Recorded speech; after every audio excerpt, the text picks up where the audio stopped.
My name is Rod Olson. I've been with YYC Growers and distributors since the beginning. I'm one of the founding farmers, and I'm also a settler here on Treaty 7.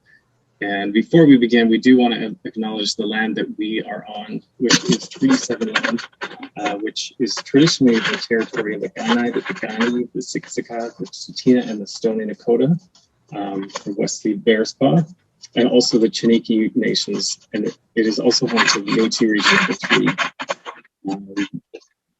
We recognize that as farmers, we would not be able to grow food or farm on this land without their ongoing stewardship and resiliency for kind of the years prior to when the settlers came. We really want to thank you for joining the YYC Growers Education Series. We are focused on helping Calgarians connect to their local food system and the people behind it. And so we will take Rosemary today. And if you've never heard of YYC Growers and Distributors, we are a farmer-owned cooperative that works to ensure local, fresh, and nutrient-dense food grown in Calgary and southern Alberta makes it into the bellies of our subscribers in the Calgary area on a weekly basis. If you'd like more information, you can visit www.yycgrowers.com to learn more. And I also have a discount code that can be applied at the end of the session. And so I want to just throw it to you, Rosemary. How long have you been farming in this area? What brought you into farming? And yeah, and then we'll jump into soil science. Okay, thank you, Rod. I'm an old timer. Yeah, I'm old. I think Gert Lund and I are the old timers in the vegetable crowd. I've been farming for over 35 years now. And yeah, so he and I were involved in the first organic organizations in the province. And yeah, it's been quite a journey since then. I'm pleased to see how much it has changed. I know that when I started, organic was not viewed particularly positively. It was, oh, there might be something psychedelic stuff, but it's only hippies that do organics. So things have come a long way since then, thank goodness. Yeah, this piece of land I bought 35 years ago, and I had a realtor and a shovel and a bucket, and the realtor thought I was nuts because I was digging holes in every piece of land he showed me. But anyway, this piece of land spoke to me, and so this is what I bought and where it got started. And what was I looking for with the shovel and the bucket? I was looking at soil. And as a soil 101, I'll just start out and say, okay, what is soil?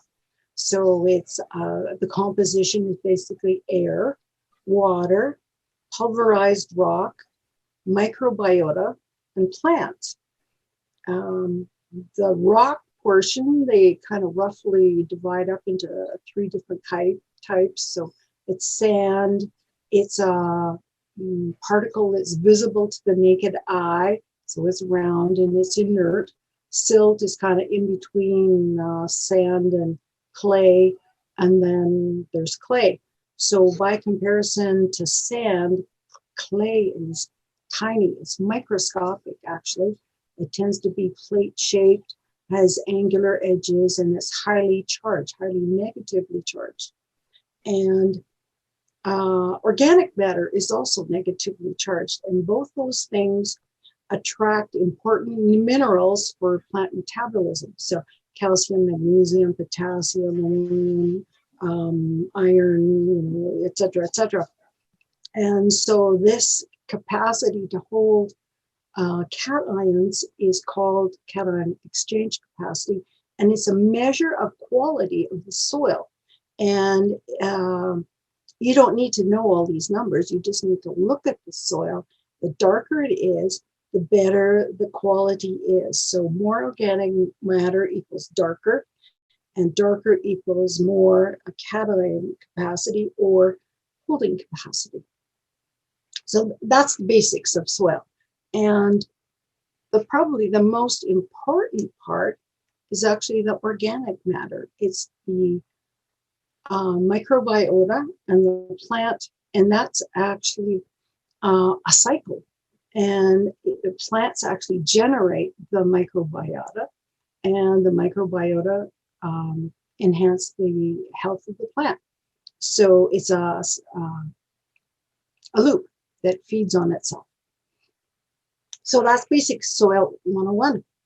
Then, Rod, you had a question about Yeah, my next question is, you mentioned that you have been inspired by and informed by the work of David Montgomery. Do you want to tell us a little bit about his book and where that has taken you?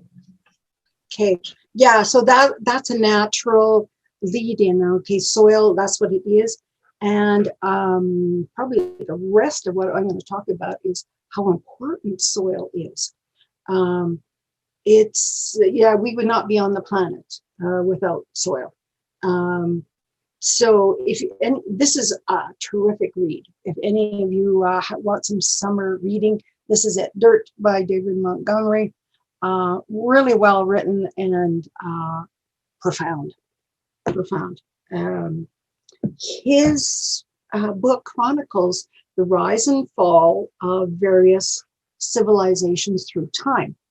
And what you were not taught in history when you were in school was that in school you're taught about the wars and the rise and the kings and the wars that chronicle these rise and fall of the civilization. Montgomery's a geologist, actually, with an interest in history.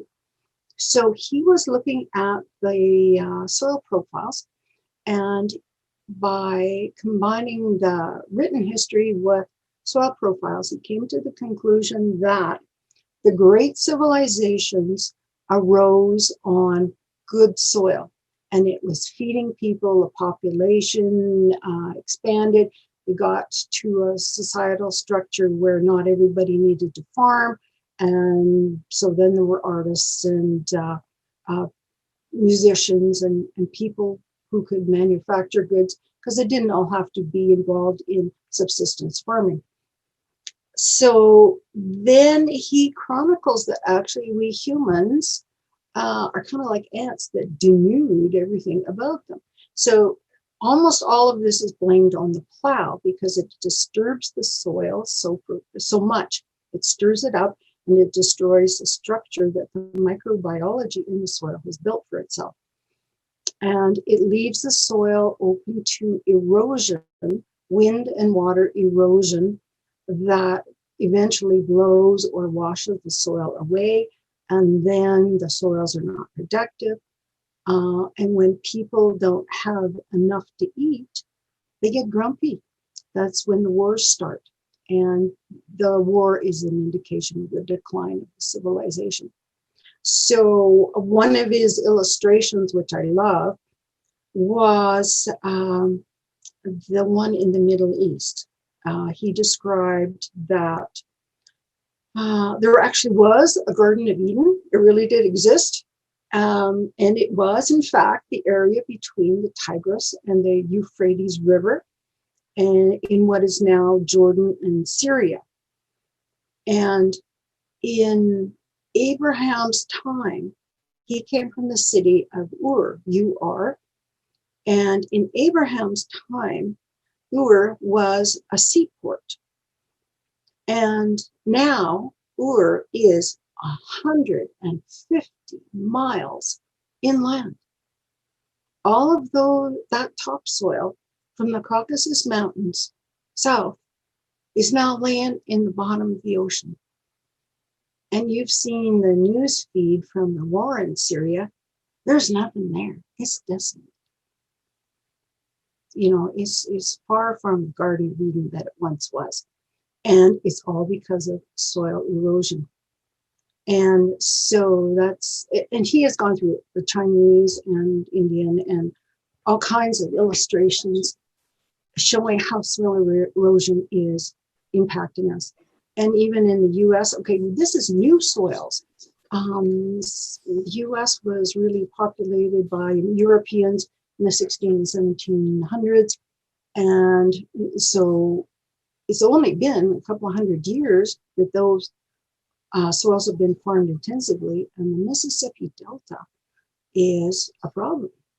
It's a problem to shipping and to pollution, and it's all from all that soil and chemical that's washing south in the rivers.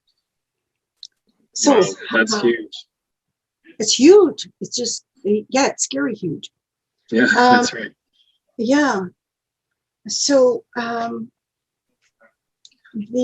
you mentioned scary, and so like, do you connect that at all to kind of the issues of global warming? Oh yes, absolutely.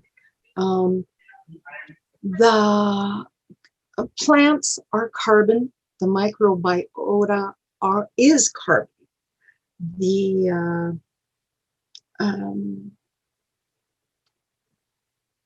It was observed in 1750, and I'm going to come around to more of a discussion about this. But in 1750, it was observed that the globe was warming.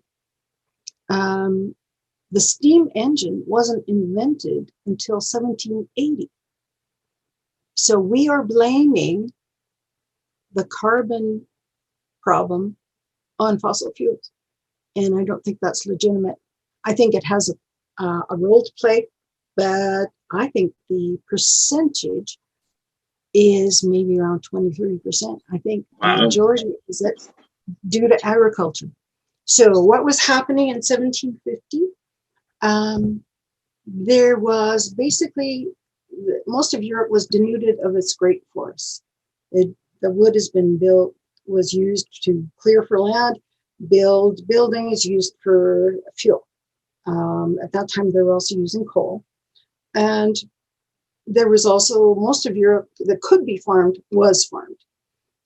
So every time you stir the soil gives off the carbon.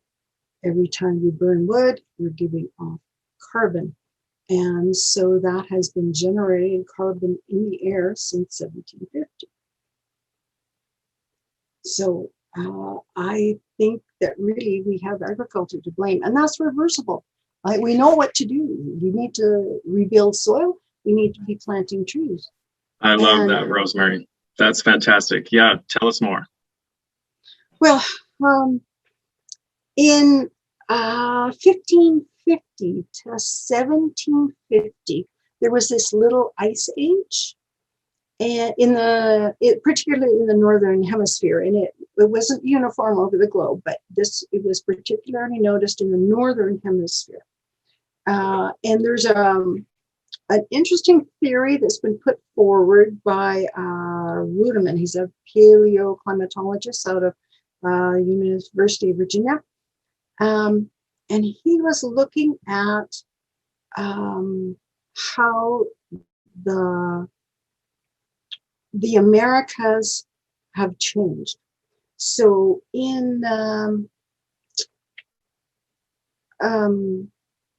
we shouldn't think about, well, I don't know when you guys took history, but when I took history, the Americas were looked at as largely open space, and there was like hardly any native people here.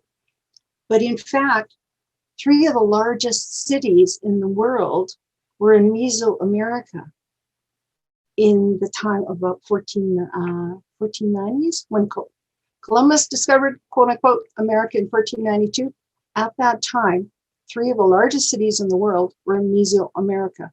There was no city in Europe that was any of those sizes. I think the largest city in Europe was maybe 40, 50,000, and there were cities in the millions in Mesoamerica. When the Europeans landed in America, they brought their diseases with them.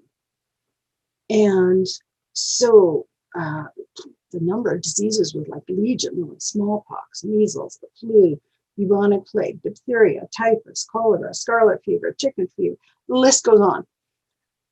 And none of the native peoples here had any resistance to these diseases. It's estimated that 80 to 95% of these civilizations were gone in 150 years after 1492. So, and although they did get some revenge because apparently syphilis came from North America somewhere. So it was a small exchange. In the native method of farming was to burn. So they would burn the underbrush and the trees. They would go and they do a mixed kind of combination of vegetables in their plots. And so that there would not be monoculture. It would be a mix. So the relatively low populations of disease and insects, it wasn't an issue. And when the soil was spent, well, they would just move on to a new patch. And because the patches were small, the nature would just repopulate it. The forest would grow back, the grasslands would grow back. And so it was a moving ecosystem that was being rotated around. The soil was being rebuilt behind them. And what happened after this huge depopulation in the Americas, it's theorized that there was nobody farming anymore. And the forests were being regrown behind this empty, well, there was nobody there anymore. There was a colonist after the Pilgrims landed, 1634. So this is 14 years after the Pilgrims landed. One of the colonists recorded that the once open woodlands were so choked with underbrush now as to make travel impossible. So in just a few years, it was rebuilt that much. So we're thinking that this reforestation sequestered carbon. It pulled it out of the air. And that's when the Ice Age started. Carbon was sequestered, the temperature started to drop. And the Thames froze over. Chesapeake Bay froze over. The sea between Denmark and Sweden froze over. The French colonists in Montreal almost didn't survive. And that was the Little Ice Age. Then, of course, European colonists arrive in the US, and they're breaking up all this farmland, burning the trees, and now there's more carbon going back in the air, the end of the Ice Age, and it's been continually warming since. Wow, that's fascinating. I don't know if others in the call have heard this version of history, but I think super fascinating. And I think what 1493. This is the author. Awesome read. Yeah, stuff you don't want to know about history. And who is the author on that one, Rosemary? Charles C. Mann. M-A-N-N.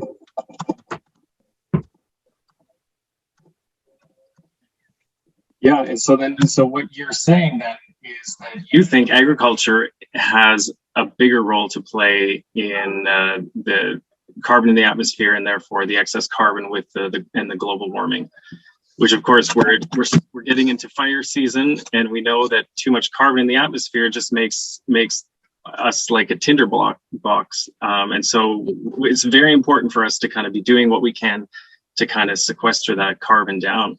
And so I'm very curious, like, how do you approach that carbon sequestration on your farm, or what are the things that you do to kind of move the needle on that?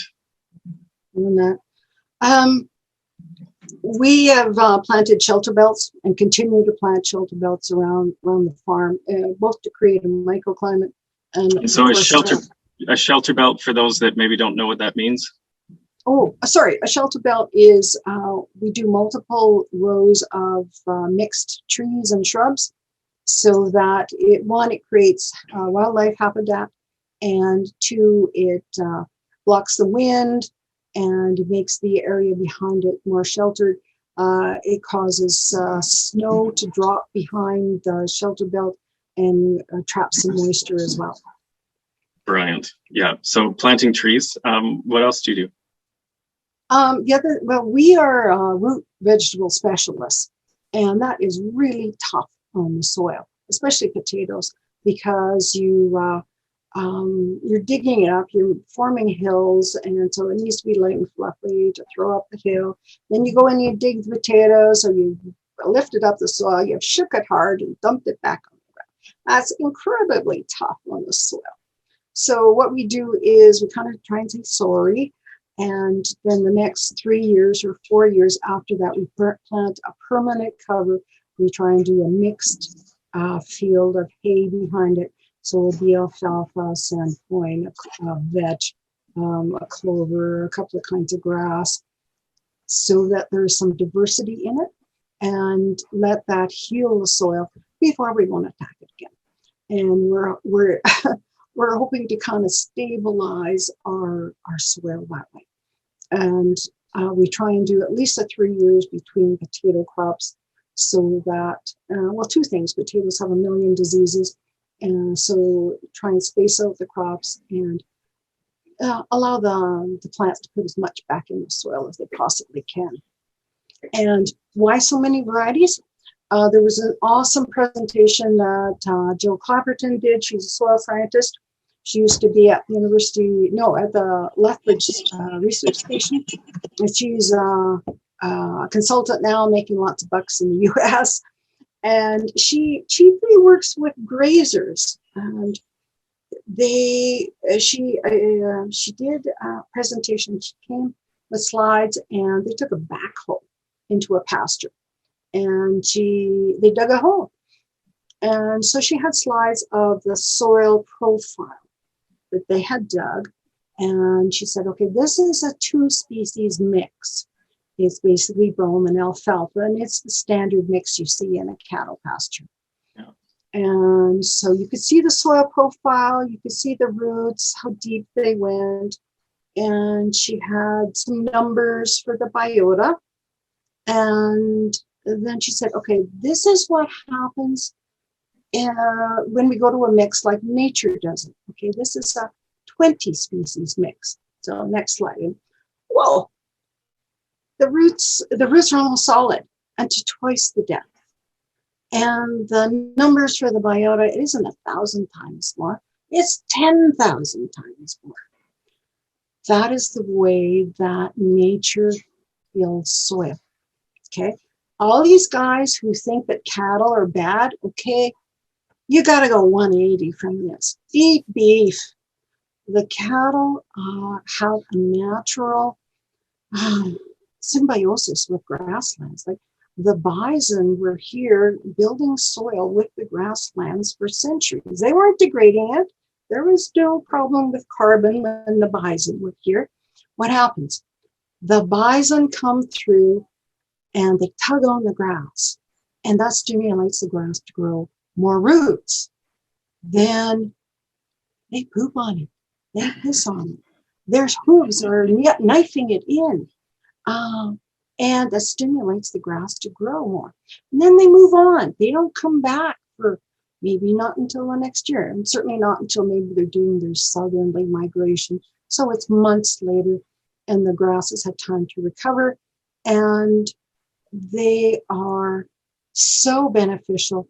And in fact, if we had more cattle happening, we would stop farming marginal lands that probably shouldn't be farmed, turn it back into grasslands, and if with proper rotation, because lots of pastures are overgrazed, and that's a soil degradation process, not a building process. So if we are producing cattle properly, we are building soil, we are sequestering soil. That's fantastic. Thanks for that, Rosemary. That's a little teaser for those of you in 2 weeks' time. We actually have Casey from Fishburne Ranch, and he will be on talking specifically about their method of running cattle, and they're doing everything in their power to kind of mimic the bison in how they run cattle. Fantastic. I'd love to maybe open it up to some questions from the floor, and I do see one, the first one, and maybe let me know what you think about this. But the question is, can potassium carbonate be added to the soil as a source of potassium, which are positively charged ions for plants? I'm not an agronomist, so I will say yes. Potassium, it depends on the bond between the potassium and the carbonate. The potassium, I think, is a +2, and if you can pull that bond away from the carbonate, then yes, it would be suitable. I think conventional wisdom is that it tends to be a slow process, but prairie soils tend to be really high in potassium. I don't know if you need to add it, and I wouldn't without a soil test. Our soils here tend to be, one, high in carbonate. They tend to be very alkaline, really high magnesium, which tends to make them crusty and anaerobic, and really high potassium. So I wouldn't add potassium unless the soil test says it needs it. That's great. And I think maybe what I can jump on there too is I think that that's probably the first thing you should do, right? Is that what you would say, Rosemary, to do a soil test and then you know what you're working with? Absolutely. Is that why you had your bucket and your shovel? Well, I was simply going with texture and how deep the black was. As you know, I've been on a steep learning curve over 35 years, trust me. And I think the more you know, the more you realize how little you know. How little you know. Brilliantly spoken. Yeah, microbiota. We know almost nothing about the soil biology. We know that in a teaspoon of soil, there's more microbiota there than there are people walking the planet. And a lot of them we can only take to class. So we certainly not to species. So we don't really know much about what's in the soil. We know probably more about the moon than we do about what we're standing on. I love it. Yes, it is the deep mystery. And I mean, I think we're learning much more. There is, like, as you say, Rosemary, a steep learning curve. And I want to throw that out. So do any others of you have questions for Rosemary? We've got 30 plus years of experience here. And here's one from Teresa. And do you guys want to unmute and ask the questions yourselves? Oh, here comes the questions. Hi, Rosemary. Hi. This is Teresa. I've just started gardening this year as an urban gardener. And what can we do? Thank you. What can we do to kind of mimic, like you say, the buffalo moving across the soil? And what can we do to help make our soil healthier in the middle of Calgary? Kind of tough to have a bison in the backyard.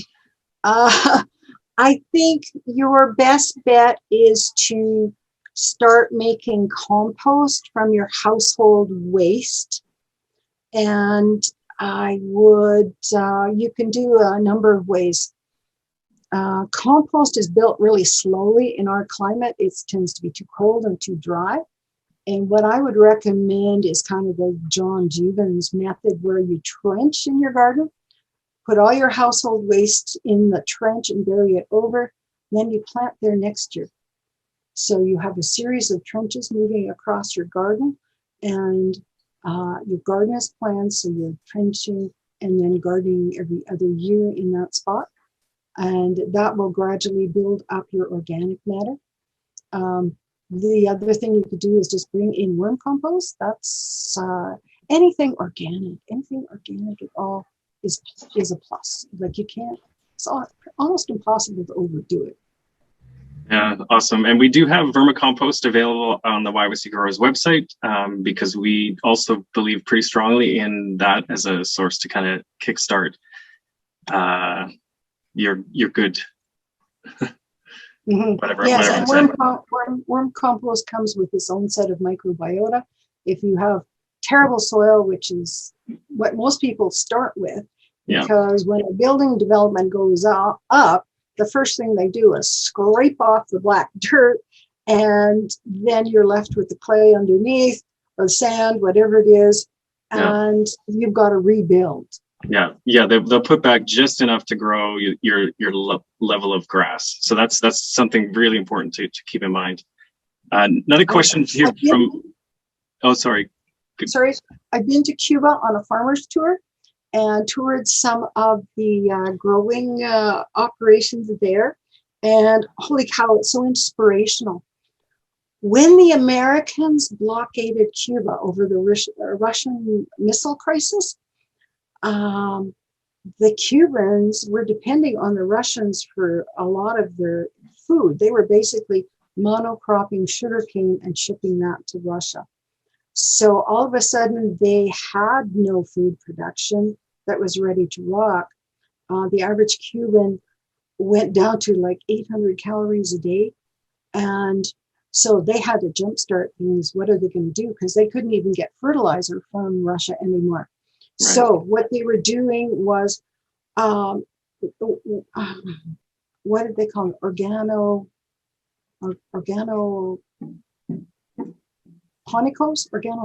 that's the word. And so the government gave them demolished building sites. Okay, you thought your backyard was bad. Holy cow. These guys, talk about resourceful, they picked up chunks of broken concrete. They built beds. They lined the sides of the beds with broken concrete.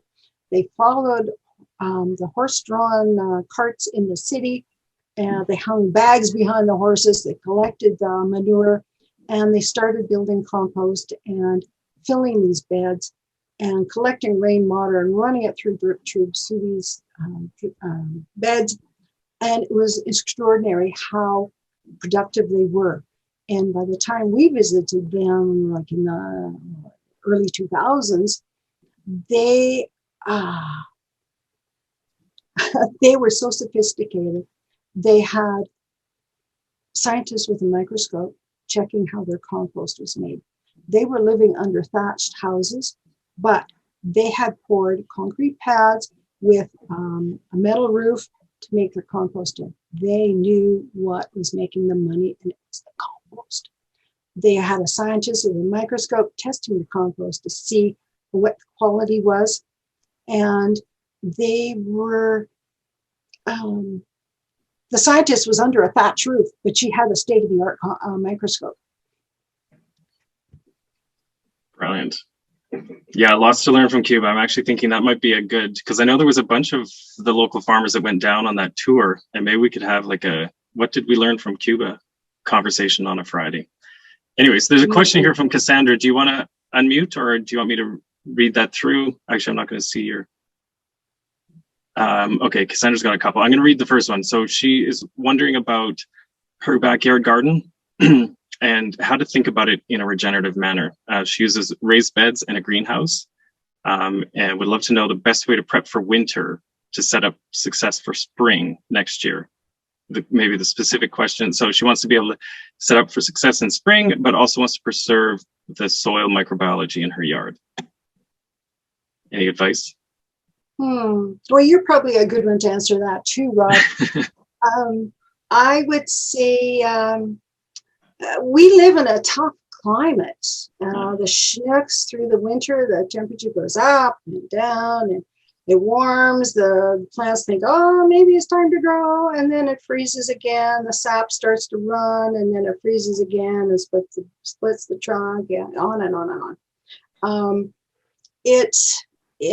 Mulch your plants going into winter if you can, or have some kind of shelter so that they're in out of the wind a little bit. And really the best thing you can do for them is keep the organic matter high, because it will help hold the moisture, whatever you get in the fall, so that it can meter it out through the winter. And particularly if you have perennials, the roots are going all winter. Yeah, the top might be dormant, but the roots underneath are not. They're boogieing. They are feeding. There is still an interplay with the microbiota going on underneath there. And then maybe that's a plug for permaculture, where you have a mix of perennials and annuals together, because the perennials are going to keep that soil activity going through the winter. And when you're planting your annuals in the spring, well, the microbiology is there and ready to rock and roll. And like one of the things we do with our potatoes, because we've screwed up our soil because we till, is we include some compost tea and some, among other things, some molasses in a drip with the soil, the potato seed that goes into the soil. That way there's already some sugar there, and the fungi in the soil, and potatoes are quite mycorrhizal, so the fungi are already there and feasting on the sugar. So they're there and active and ready to rock. As soon as the potato seed puts out roots, there's that fungal root connection made, and then that gives the plants a jump on how much soil area it can access. Because what happens is the fungi actually make a physical connection with the root. The fungi have these long hyphae that go out into the soil, and there is this barter system going on between plants and the microbiota. The plants are making sugar, and they're exchanging it with the fungi for minerals that the fungi will bring to them. And so there's a swap happening. So in fact, only about 60 to 70% of the sugar that the plant actually makes goes into a fruit or a leaf or some kind of above ground part. The rest of it goes as sugar to feed the critters around it and get the city going around it to increase the health of the plant. And so this is kind of vital when we go, maybe I'm jumping the gun here, to talk about nutrient density. Now, nutrient density is important for the plant first, the soil, well, soil first, plant second, and us third. The plant's health depends on the micronutrients and the macronutrients that it has access to. The better fed the plant is, the more sugar it makes, the better, the more it feeds the microbiota. Okay, here's that feedback loop. And so calcium is hugely important in the structure in the plant. It builds good cell walls. Calcium is important to us. It creates cell walls again, and it's involved in the zillion metabolic pathways. And so because it has this, we'll just use calcium, has this good supply of minerals that come from the fungi that have been out there scavenging it and bringing it up, now it's making more sugar. So when you taste this vegetable, you will taste the sugar, because there's lots of sugar being made now because the plant is so healthy. And we are animals. We are hardwired to be able to taste nutrient density. So nutrient dense vegetables have great flavor and they're sweet. So your tongue will tell you if you're eating something good or not. If it tastes like the box that came in, eat the box, compost the carrot. That's awesome. That's so good. Yeah, I forgot that question, Rosemary. So thank you for taking us there. Nutrient density is something that we love to talk about at YYC Growers because, yeah, it is flavor. And we feel like people like you are heroes because you're returning flavor back to food. You know, we've been kind of taken on this journey by this industrial model, because it's convenient and we go and we get everything in one spot, which is so much easier than foraging. I like it myself, and yet that nutrition and that flavor is missing. And so yeah, and we can change it. And the farmers that we love to support and hang out with are on a mission to kind of do just that thing. There's no wonder why most of the restaurants in Calgary want your potatoes and are not shipping them from somewhere else. Yeah. Yeah. I got another book, more reading for your summer. This one, Food Plague, Arden Anderson. Can you lift it up a little bit? Oh, sure. The go higher a little bit just to get the author. Arden Anderson. Arden Anderson, yeah. Okay. Maybe you never go into a supermarket again if you've read it. Did you get that? Armin, you got the author's name? Arden Anderson. If you go to the Acres website, there's lots of excellent books that they market off that website. Very cool. We are getting close to our end, but there's an interesting question here about from Hatter, and he asks, you know, are nutrients like potassium, magnesium, boron, etc., really missing from the soil, or are they there just trapped in mineral platelets and not available to plants because of a lack of biology? Do we need to add calcium or potassium, or just inoculate more biology? Oh boy. Okay, all of the above. So when background. One of the old timers around here, Jack Garnett, who's passed on now, he told me that when he came with his father and homesteaded in our area, that they were getting 100 bushels of oats to the acre. And now you couldn't get that with any amount of inputs because the soil's been degraded. The issue is that with the input of fertilizer, there was, like, when was that? 50s, 60s, when fertilizer tended to be, that was the green revolution. And so crop yields went through the roof with the addition of mostly nitrogen. But that jump in yield also burned off most of the trace elements that were available in the soil. For example, there's this white mussel disease. It's common in southern Alberta. The cattle are grazing a pasture and they just get weak, they fall down and they can't get up. And it is selenium deficiency. And the vet comes, it gives the cow a shot of selenium and the cow can get up again. What they find is if they don't fertilize the pasture and they don't drive the pasture with water and fertilizer, cows are just fine.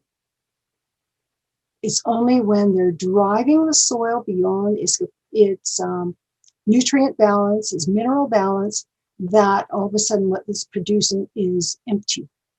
It's just carbs. There's nothing there. So that's one thing. So if you were bringing in compost, for example, you were bringing all those micronutrients with you. It comes with the nitrogen that you're injecting, or not injecting, but adding to the soil. So adding a simple chemical disrupts that balance. And not only that, the chemical, the salt index kills the microbiology that's in the soil. They can't deal with the salt index. So, yeah, it's not a good idea. I can give you another example, carrots. You've all had carrots that taste really bitter.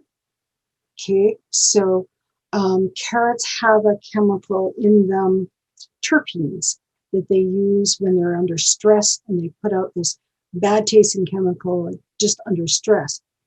Well, if you are feeding the an oil-based product to a carrot, the terpenes are oil-based, it will suck up that fertilizer in the oil form and start creating terpenes with it. In fact, carrots are often used to clean up chemical spills because they suck it up.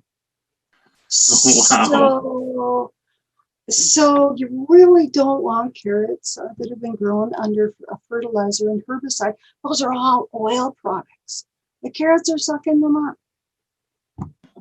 So guaranteed, make sure you eat organic carrots. Yeah. Otherwise, you're getting bitter carrots regardless. Yeah. Regardless. Amazing.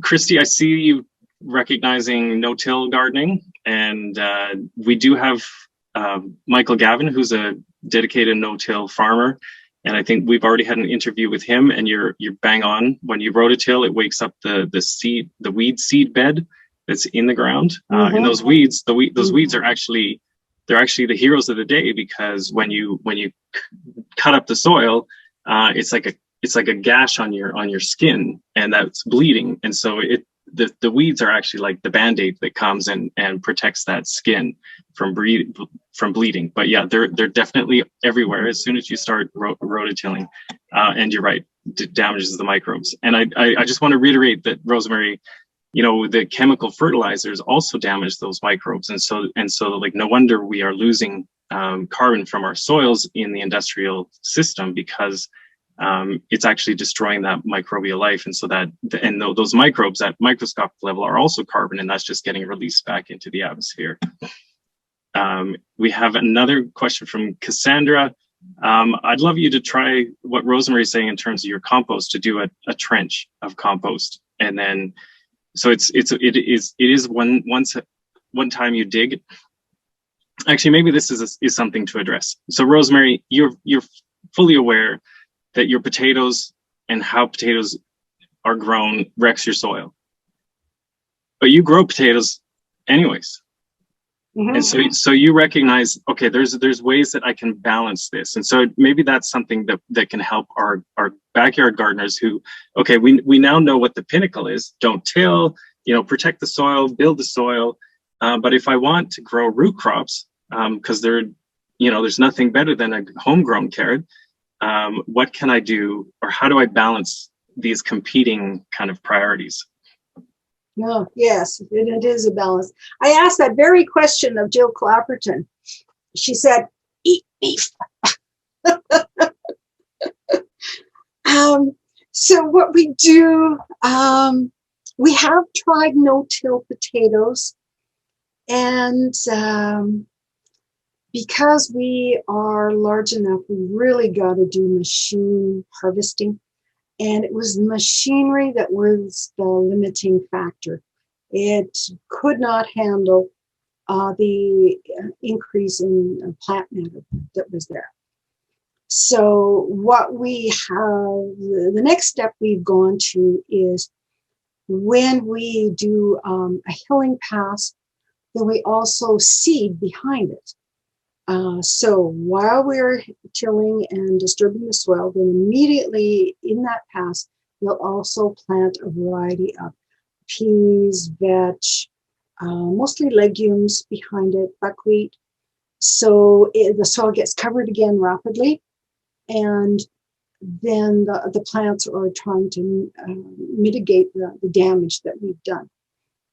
It does. When we get a vegetable specialist who comes out for a tour, he goes, oh, what a weedy mess. But in fact, we might get a small decrease in yields from it, but we're not losing our soil either.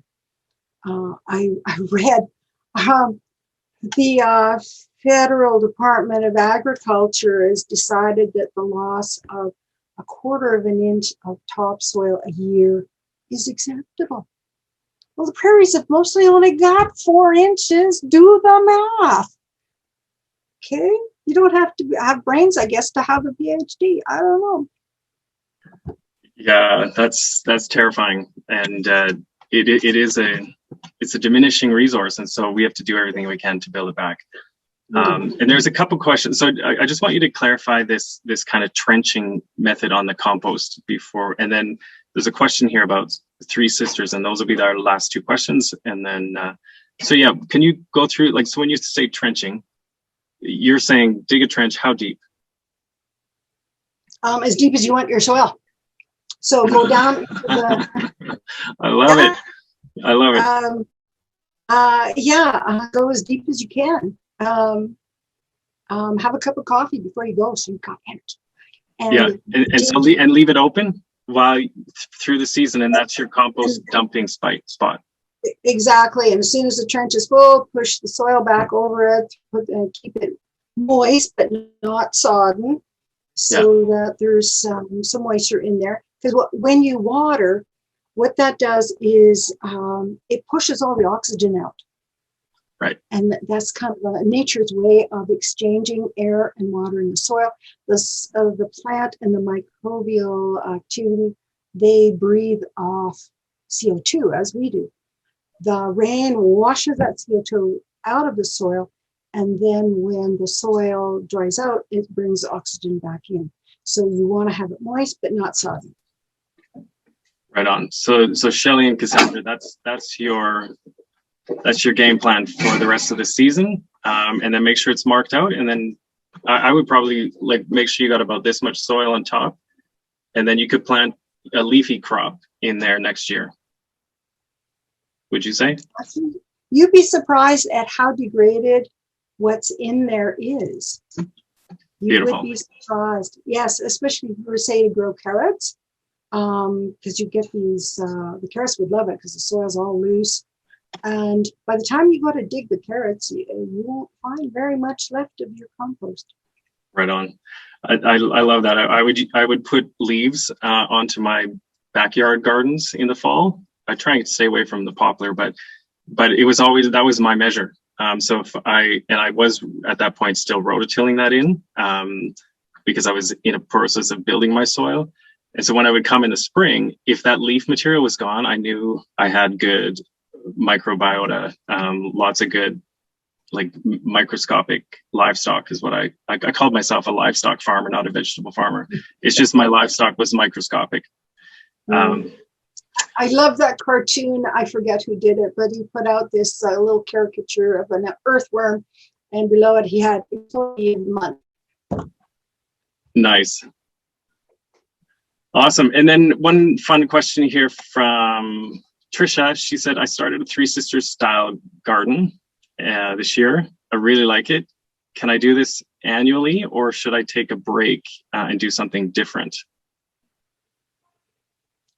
You've already created some diversity, which will, one, minimize the disease in your soil, the buildup of disease, both aerobically or above the soil and below. So insects and disease are suppressed when there's some diversity. So you could do that, but long term, like in a 10-year cycle, I wouldn't do that every year. I would rotate another mix, because there's lots of Three Sisters you could create. It doesn't have to be squash, beans, and corn. There's a zillion other mixes you can put together and grow. That's fantastic. Yeah. Awesome. Rosemary, this has been fantastic. Obvious that it's been 35 years of just constant learning. I think that's what I would recommend anyone. If you want to be a lifelong learner, start gardening, because you always will feel like a newbie. And there's something beautiful about that too. You always have a beginner's mind, and you're always open, you're always curious. And I think that's actually another solution to the future of our world. That's me putting on my, let's all be a little kinder on the planet.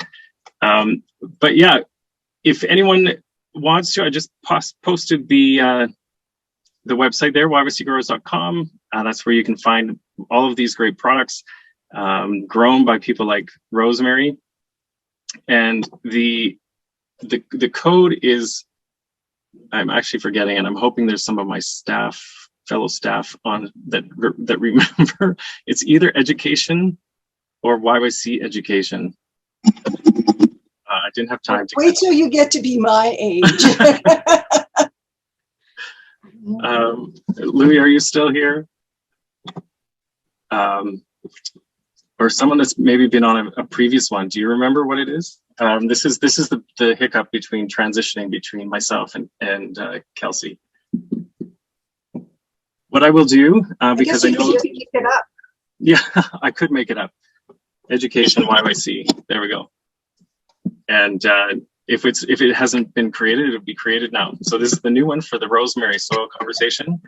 And again, thank you so much, Rosemary. We can't wait. Oh, before you leave, let us know how we can get in touch, or can we come see your farm? Or is there any exciting things happening at your farm? Oh, yeah. I gave you 1 minute to kind of do that. 1 minute. 2 things we're doing this year. We're doing a series of dinners, August 7th and August 28th. We have a 5-star chef who we are partnering with and doing an on-farm dinner. And it'll be kind of a whole experience, because we will be doing a tour of the farm, do a little bit of soils on one, let you taste vegetables. And Marv is coming with his team of horses, and we'll have dinner and wine pairings under the stars. Beautiful. August 7th and 28th. Open Farm Days is August 14th, 15th. It's an opportunity to come, particularly with your kids. And again, there'll be a farm tour, Soils 101, and just a relaxed day to wander the farm, get your shoes dirty. Oh, yes. And Cam always goes across the field with a bucket of water, and he'll pull up some carrots for people to taste, and just swish them off, and then you can just taste them right on site. And some people go, oh, but there's still dirt on it. And I want to explain to you that the most expensive probiotics that you can buy that are over $100 a bottle are all soil-based. Yeah. You get them for free. That's right. Eat the soil, friends. That's what you heard here. Save yourself hundreds and hundreds of dollars on probiotics. Amazing. Mm-hmm. Rosemary, you're a true delight. Yeah, your farm name again is Poplar Bluff. Poplar Bluff Organics. Poplar Bluff Organics. And so Google that, and all of that information you'll find on Rosemary's site, and go have a visit. Thanks for being here, everyone. Thank you, Rod, for inviting me. It was fun. Yeah, it was very fun. Yeah, I love to share this stuff. We'll have you back. Thanks, Rod. Okay. Have a great weekend. Stay cool. Yeah. That's right. Pray for that rainstorm that's coming. Oh, please. Please, yes, please. Please. All right. Have a great weekend, everyone. Bye. Bye.